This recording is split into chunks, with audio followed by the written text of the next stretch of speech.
আচ্ছা, ধন্যবাদ।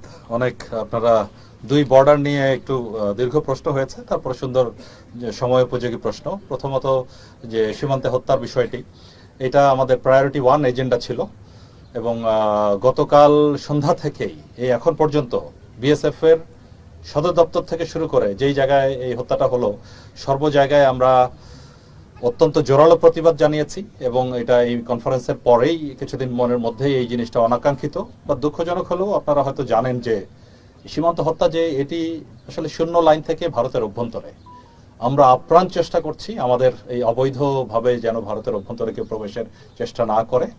তবে আমরা অত্যন্ত জোরালো, শক্ত এবং কড়া ভাষায় প্রতিবাদ জানানোর পরে আমরা কিছু ছবিও পেয়েছি যে এখানে সংঘবদ্ধ প্রায় 15-20 জনের একটি দল, তারা অবৈধ অনুপ্রবেশ করছিল। বিএসএফ বাধা দেওয়ার পরে দুই পক্ষের মধ্যে একটা সংঘাত হয়।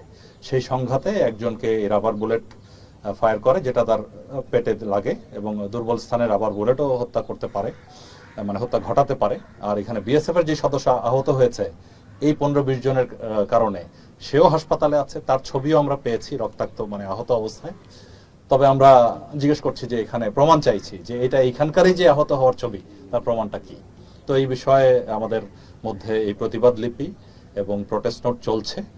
আর সেই আহত সেই ব্যক্তিকেও হাসপাতালে নিয়ে ওরা অপারেশন করিয়েছিল, তারপরও তাকে বাঁচানো যায়নি, দুর্ভাগ্য। বাট আমরা বটম লাইন হলো ভেরি ক্লিয়ার মেসেজ আমরা বলেছি যে এটা কোনোভাবেই কাম্য নয় এবং এটা মেনে নেওয়া যায় না। এবং এটা যদি মেনে নেই, তো ভবিষ্যতে ভারতীয় অনুপ্রবেশ যারা করে, তো তাদের প্রতিও তো আমরা সুন্দরভাবে নিয়মের মধ্যে আমরা যে তাদেরকে গ্রেফতার করে হস্তান্তর করি, সেটা কতটুকু আর করা যাবে।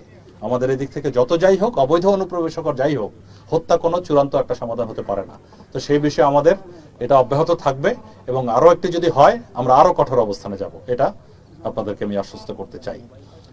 আর একই সাথে আপনাদের সবারই আমাদের চেষ্টা থাকবে যাতে অবৈধভাবে কেউ যেন ওইদিকে না যায়। আমরা আপ্রাণ চেষ্টা করছি, প্রশাসন চেষ্টা করছে, স্থানীয় সবাই চেষ্টা করছে। তারপরও একটা কিছু কিছু ব্যক্তিকে আমরা ওই জিরো লাইন অতিক্রম করা থেকে বিরত রাখতে ব্যর্থ হচ্ছি অনেক সময়। বাট আমরা এই দুই দিকেই চেষ্টা করে যাবো। এক হলো বিএসএফ এর সাথে, আরেক হলো মানবাধিকার অর্গানাইজেশনের মাধ্যমে, তৃতীয় হলো যে কেউ যাতে ক্রস না করে। আপনার দ্বিতীয় পয়েন্টটা সংক্ষেপে আসতে চাই। দেখুন, আপনারা একদিকে বলছেন আরাকান আর্মির জন্য সীমান্তে একটু আতঙ্কে আছে লোকজন, তো আবার আরাকান আর্মি যেন কিছু করতে না পারে। অন্যদিকে যদি আমরা যেটা কোনো একটা যে আরএসও আরসা বা যা বলেন, ওইটা যদি কোনো কিছু হয়, সেদিকেও আপনাদের মানে আমরা যে কোনো একটা স্ট্র্যাটেজি অবলম্বন করতে হবে। তো কারণ আমাদের মূল লক্ষ্য হলো আমাদের সীমান্ত যাতে নিরাপদ থাকে, সীমান্তবর্তী এলাকায় জনগণ যেন নিরাপদ থাকে। তো সেটা করার জন্য আমরা একটা স্ট্র্যাটেজি ফলো করছি। তো আমার আমি বলতে চাই যে সীমান্ত, এই মায়ানমার সীমান্ত কেউ যদি অবৈধভাবে অনুপ্রবেশ না করে মায়ানমারের অভ্যন্তরে, নার্কোটিক্স বলেন, ইয়াবা বলেন বা অন্যান্য যে কারণে হোক, যদি ক্রস না করে, তার নিরাপত্তার কোনো ঝুঁকি নাই। নিরাপত্তার যদি কোনো ঝুঁকি থাকে, সেটা সেই নিরাপত্তা দেওয়ার জন্য আমরা বিজিবি তৈরি আছি এবং বিজিবি আমরা we are well equipped for that. So এই বিষয়টা থাকবে। আর স্ট্র্যাটেজি, এটা আমাদের মাননীয় উপদেষ্টা মহোদয় যেটা বললেন, ডক্টর খলিলুর রহমান সহ আমরা বিভিন্ন কনসার্ন এজেন্সি সহ আমরা বিজিবি সহ আমরা চেষ্টা করে যাচ্ছি।